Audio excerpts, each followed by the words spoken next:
আজকে আমার মা ভীষণ রেগে গেছে আমার উপর, কারণ আমাকে একটি কাজ বলেছিল সেটা আমি করিনি, তো ওই জন্য ভীষণ ভীষণ রেগে গেছে আর আমি এই রাগের ফায়দা উঠাচ্ছি।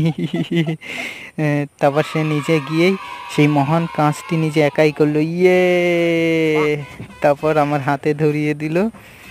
আমি তারপর এটাকে তোমাদেরকে দেখাচ্ছি, ভালো করে দেখো তো এটা কী কলা, কী কলা বলো তো?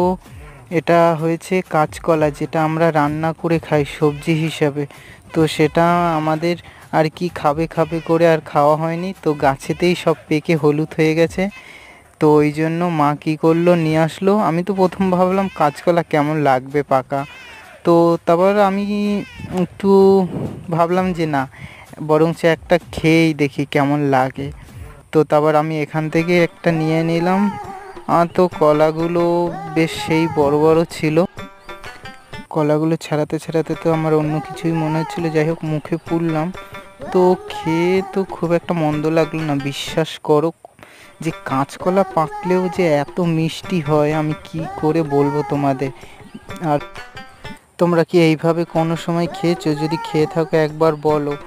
আর হ্যাঁ, যেতে যেতে হর হর মহাদেব বলতে ভুলো না। Tata, bye. আজকের